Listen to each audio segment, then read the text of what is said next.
धारा 81 की बात करते हैं, जिसको हम बड़ी हानि छोटी हानि की धारा के रूप में जानते हैं कि इसको इस नाम से याद रखते हैं। बड़ी हानि को बचाने के लिए छोटी हानि की जा सकती है, आवश्यकता में अपहानि की जा सकती है। इस तरीके से भी इसको याद रखते हैं। धारा 81, अगर किसी काम को करते समय कोई हानि हो जाए, अपहानि होने की संभावना है और उस अपहानि को करने का जोखिम लेते हुए भी कार्य किया जाए और वो कार्य अगर किसी बड़ी हानि को बचाने के लिए हो, तो ऐसे जोखिम उठाने में अगर कोई कार्य घटित हो जाता है जो कि अपराध है, तो उस अपराध से बचाव दिया जाएगा अपवादिक रूप से। ये बात आपको धारा 81 बताती है। धारा के अंतर्गत जो आपको सूचना दी गई है या जो जानकारी बताई गई है वह यह है कि कोई भी बात केवल इसलिए अपराध नहीं है कि वह ये जानते हुए की गई है कि उससे अपहानि होना संभाव्य है।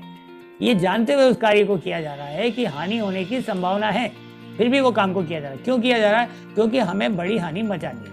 उस व्यक्ति को जो ये कार्य कर रहा है, वो यदि वह अपहानि जो जिसकी संभावना है वह किसी आपराधिक आशय और ज्ञान के बिना व्यक्ति की या संपत्ति की अन्य बड़ी हानि के निवारण के लिए, उसको रोकने के लिए या परिमार्जन करने के लिए या होने के बाद उसको कम से कम नुकसान पहुंचे, उसके प्रयोजन से सद्भावना पूर्वक की गई हो, तो वह बात अपराध नहीं है। इसके स्पष्टीकरण में यह कहा गया है कि अपहानि की प्रकृति और उसकी आसन्नता, यानी वो कितनी निकट है, कितना है, या उसका जोखिम कितना है, ये तथ्य का प्रश्न है कि जो अपहानि की जा रही है वो बड़ी अपहानि है या जो जिसको बचाया जा रहा है वो बड़ी अपहानि है।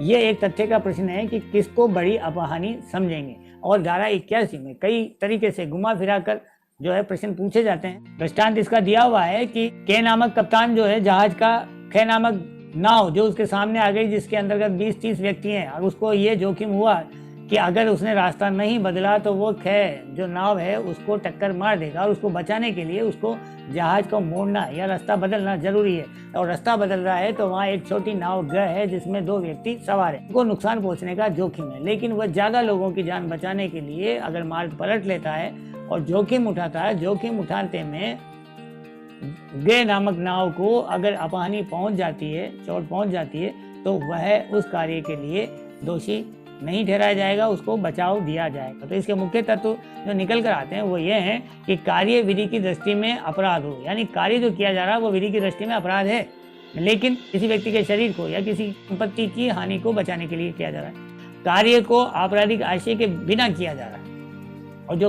हानि की जा रही है, जो अपराध किया जा रहा है, वह बड़ी हानि को बचाने के लिए किया गया है। तो ये इसके मुख्य तत्व हैं।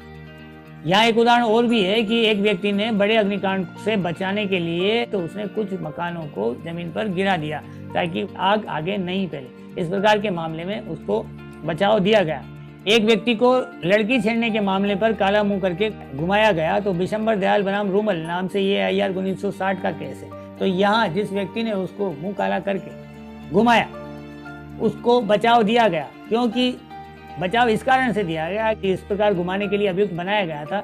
अगर वह व्यक्ति उस लड़की छेड़ने वाले व्यक्ति को मुंह काला करके नहीं घुमाता तो गांव वाले उस व्यक्ति को, लड़की छेड़ने वाले व्यक्ति को जान से मार देते, और उसको मारने के लिए वो आ गए थे। इसलिए इस छोटे पनिशमेंट को, इस छोटे अपराध को कि उसको जो है मुंह काला करके गाँव में घुमा दो, इस कार्य को अभियुक्त ने किया था, लेकिन इस मामले में उसको बचाव दिया गया। कॉमनवेल्थ बनाम होलकर वाले मामले में जहाज के नष्ट हो जाने पर एक छोटी नाव जो कि ज्यादा व्यक्तियों का बोझ नहीं संभाल पा रही थी, इसलिए कुछ व्यक्तियों को पानी में फेंक दिया गया।